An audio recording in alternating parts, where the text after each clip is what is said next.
Բարև ձեզ, սիրելի հայրենակիցներ, քննարկվում է ընդդիմադիր փոխոսնակի ընտրության հարցը, պարոն Վարդևանյան, եթե դեմ չեք մի քանի հարցերի անդրադառնամ եւ հետո նաեւ ֆրակցիայի տեսանկյունը հնչեցնեմ ձեր տեխնացության վերաբերյալ։ Սիրելի հայրենակիցներ, մի քանի րոպե առաջ այստեղ մի միտք հնչեցվեց ի պատասխան ընդդիմության այն դիտարկմանը, որ իսկապես խայտարակություն էր ամենայն հայոց կաթողիկոսին տեսնել մեղադրյալի աթոռին եւ այն համատեքստում, որ բա գիտեք ցանկացած ոք անկախ իր կարգավիճակից կարող է հայտնվել այդ աթոռին։ Ես եւս համակարծիք եմ, որ ցանկացած մեկը անկախ իր կարգավիճակից կարող է հայտնվել այդ մեղադրյալի աթոռին,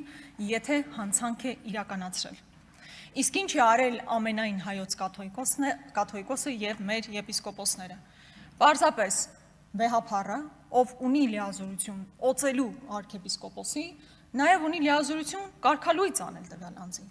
Եվ հաշվի առնելով, որ սահմանադրությունը տարանջատման սկզբունք է դնում եկեղեցու եւ կառավարության միջև, պետության միջև, հետեւաբար պարզապես հակասահմանադրական կերպով է, որ այսօր այդ խայտարակ ամոթի տեսարանին մենք ականատես եղանք։ Սիրելի հայրենակիցներ, ես ուզում եմ շատ կարճ նաև անդրադառնալ մի եզրույթի կարելի ասել, որ այս անցնող ամիսներին եւ կարծում եմ առաջիկա ժամանակահատվածում մեզ ուղեկցելու է։ Այն է հանրաքվե։ Հայ ժողովուրդը հայտնվել է դրսից պարտադրվող երկու հանրաքվեների արանքում։ Մի դեպքում Ալիևի պարտադրանքով սահմանադրության փոփոխության հարցն է, մյուս դեպքում Ռուսաստանի Դաշնության նախագահի կողմից առաջադրվող կամ պարտադրվող ԵԱՏՄ այս հանրաքվեի պարտադրանքն է։ Եվ սա իսկապես խայտարակություն է, որ մեր հայ ժողովուրդը իր ապագայի մասին քննարկումները պետք է կատարի արտաքին ակտորների, անկախ նրանից թե ովքեր են այդ ակտորները, արտաքին պարտադրանքի ֆոնի ներքո։ Հիմա ինչ վերաբերում է Հայաստանի Հանրապետության սահմանադրության փոփոխությանը, այդ նոր սահմանադրությունը ես առանց վարանելու կկոչեի Ալիևյան սահմանադրություն։ Քննարկվում էր, որ դեռևս մարտին պետք է այն հրապարակվեր, բայց տեսնում ենք, որ մինչև այսօր այն հրապարակված չէ եւ հասկանալի չի, թե ընդհանրապես մենք ինչ հանրաքվեի մասին ենք խոսում, եթե նույնիսկ տեքստը հրապարակված չէ, չնայած եղել են խոստումներ։ Հայաստանի Հանրապետության ժողովուրդը իր ընտրությամբ, ինչքան էլ մենք դեմ լինենք այն արդյունքներին, որոնք ձևավորվել են եւ դրա համար ունենանք համապատասխան փաստեր, հայ ժողովուրդը հավաքական առումով մերժել է այդ սահմանադրության ընտրությունը, չտալով քաղաքական մեծամասնությանը 2/3 մեծամասնություն։ Այսինքն որևէ սահմանադրություն չի կարող դրվել հանրաքվեի, քանի ազգային ժողովի 2/3-ը այն չի հաստատել։ Հետևաբար որևէ նման քննարկում ուղղակի գոյություն ունենալ չի կարող։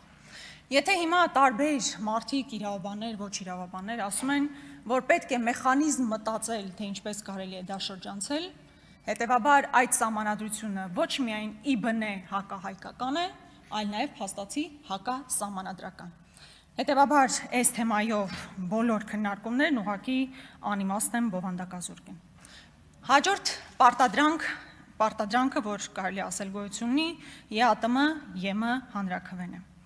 Նախորդ շաբաթվա վերջին շատ հետաքրքիր մի իրադարձություն է տեղի ունեցել, կարծում եմ շատ քննարկման հնարավորություն չենք ունեցել, որովհետև այլ հարցեր էին քննարկվում։ Մասնավորապես Նիկոլ Փաշինյանը ԵԱՏՄ նիստի ժամանակ, կարծում եմ բավականին ռացիոնալ եւ բավականին ճիշտ շեշտադրումներով ելույթ է ունեցել։ Մասնավորապես ինչ է ասել վերջինս։ Ասում է. Մենք հասկանում ենք, որ Եվրասիական տնտեսական միությանը եւ Եվրոպական միությանը միաժամանակյա անդամակցությունն անհնար է։ Մի բան, որ մենք ամիսներ շարունակ ասել ենք եւ չգիտես ինչու դա որոշակի հակազդեցություն էր առաջացնում քաղաքական մեծամասնության կողմից։ Սակայն նշված օրենքի խոսքը այն օրենքի մասին է, որ այս դահլիճում քննարկվել է պրոցեսի սկսման եւ անդամակցության գործընթացի մեկնարկի վերաբերյալ։ Սակայն նշված օրենքի ընդունման փաստն ինքնին չի նշանակում, որ Հայաստանն այսօր ԵՄ անդամ դառնալու հնարավորություն ունի։ Երբ ապագայում Հայաստանը որակապես պատրաստ լինի ԵՄ-ին անդամակցությանը, դա նույնպես չի նշանակի, որ մեր երկիրն ինքնաբերաբար կդառնա ԵՄ անդամ, չես կարող չհամաձայնել այս ամեն ինչի հետ։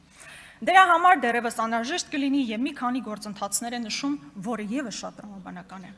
Առանց թվարկված փուլերից առնվազն մեծ մասն անցնելու, նշված հարցերով հանրաքվեի անցկացումը կլինի բովանդակազուրկ եւ կնշանակի, որ մենք մեր քաղաքացիներից ակնկալում ենք պատասխան մի հարցի, որն այս պահին պարզապես գոյություն չունի։ Այստեղ իհարկե ամեն ինչ շատ ճիշտ է։ Եվ մի նախադասություն էլ ուղղակի դա կնշանակի, որ մենք ակնկալում ենք, որ Հայաստանի քաղաքացիներն ընտրություն կատարեն երկու այլընտրանքների միջև, որոնցից մեկը գոյություն չունի։ Եվ այդ գոյություն չունեցող այլընտրանքը իհարկե ԵՄ անդամակցությունն է։ Ես չեմ կարող չհամաձայնել այս հնչեցված մտքերի հետ։ Սրանք բավականին ռացիոնալ մտքեր են, բայց հարց է առաջանում։ Հարց է առաջանում, այդ դեպքում ինչ իմաստ ուներ դեկլարատիվ այն օրենքը, որով հայտարարվում է, որ մենք սկսում ենք ԵՄ անդամակցության գործընթացը ընդունել։ Եթե դա առաջացնում են խնդիրներ, հարցեր եւ չի տալիս լուծումներ, ինչ իմաստ ուներ այդ օրենքի քննարկումը, երբ հիմա Նիկոլ Փաշինյանն ասում է, որ ԵՄ ալտերնատիվ ուղղակի գոյություն չունի։ Այդ դեպքում հարց է առաջանում, թե ինչու է օրինակ Նիկոլ Փաշինյանը կամ միգուցե Արադ Միրզոյանը գնում Եվրոպական միություն, Բրյուսել եւ ասում մեզ օգնեք, որպեսզի մենք պայքարենք Ռուսաստանից մեր դեմ իրականացվող հիբրիդային պատերազմի դեմ։ Էդ էլ չենք հասկանում։ Կամ այն խոսույթը, որ դուք գիտեք, բա դուք ուզում եք գնա գուբերնիա, վատ օնայնության։ Ես կարծում եմ, որ եթե ընկալելի է քաղաքական մեծամասնության համար, որ ԵՄ ալտերնատիվա գոյություն չունի, ԵՄ անդամակցության հեռանկար գոյություն չունի, այդ դեպքում ինչու են ՀՄԿ-ի տաղավար հրավիրվում մարդիկ, ովքեր առավոտից երեկո, ում անունները առանձնապես չգիտենք էլ, առավոտից երեկո խոսում նրա մասին, որ Ռուսաստանը թշնամի է եւ պետք է րոպե առաջ իրանցից պոկվել։ Այսօր փաստացի հազարավոր ընտանիքներ, հազարավոր մարդիկ կքածեն վարկերի տակ